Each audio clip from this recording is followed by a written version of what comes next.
مين فينا مغلطش قبل كده؟ بس السؤال، هل لازم اغلط انا شخصيا علشان اتعلم؟ ولا ممكن اكون اذكى شوية واتعلم من غلطات الناس اللي حواليا؟ كل انسان بيخطئ. الذكي اللي بيتعلم من خطأه، لكن الاذكى اللي بيتعلم من اخطاء الاخرين من غير ما يدفع الثمن بنفسه. الموضوع مهم جدا، تابع الفيديو للنهاية وما تنساش لايك وشير علشان صوتنا يوصل لكل الناس. انا اسيا عبد الرحمن ودي النضاره السوداء. يلا بينا. قبل ما نبدا فيديو النهارده نصلي على سيدنا محمد عليه افضل الصلاه والسلام. ويلا نبدا فيديو النهارده. ليه احنا بنغلط؟ لاننا بشر والطبيعي اننا مش معصومين من الغلط. ممكن نغلط بسبب قله خبره، بسبب التسرع، او حتى ثقه زايده في نفسنا او في الناس. انك تغلط مش عيب، لكن انك تكرر نفس الغلط هي دي المشكله.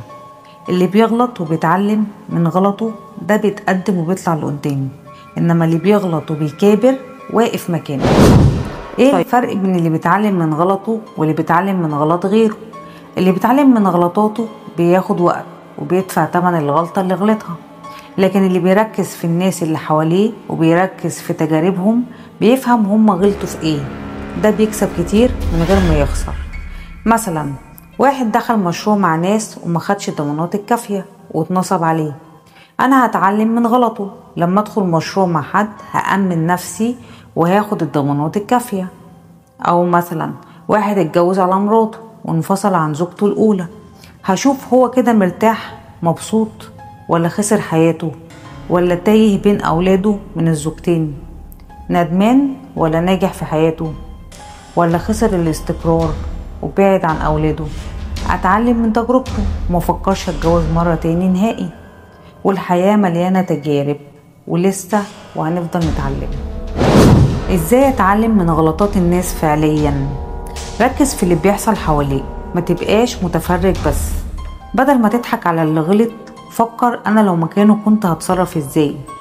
اسمع تجارب الناس حتى لو ما تعرفهمش كويس، حتى لو اول مرة تقعد معاهم. طيب امتى بنغلط كتير وما بنتعلمش؟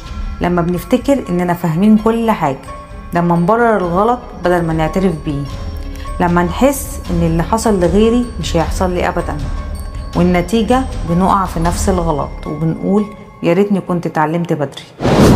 الحياة فيها دروس كتير، فيها تجارب كتير، فيها مواقف اكتر، بس مش مهم لازم كل درس يكون عن طريق تجربة شخصية.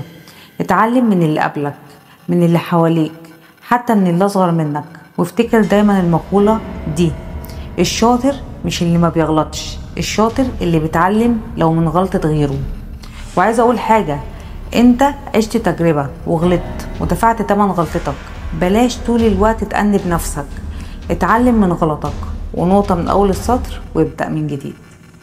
لعل وعسى ان ربنا سبحانه وتعالى ابتلاك علشان يقربك منه. لو الفيديو لمسك اعمل لايك وشير للفيديو علشان كل الناس تستفيد. الدال على الخير كفاعله. لو انت بتتابعني على الفيسبوك اعمل متابعة للصفحة، ولو بتتابعني على اليوتيوب اشترك في القناة وفعل الجرس علشان يوصلك كل جديد. وعايزة اقول حاجة، ان ورا كل نضارة سودا في كلام كتير لسه ما اتقالش. انا اسيا عبد الرحمن، سلام.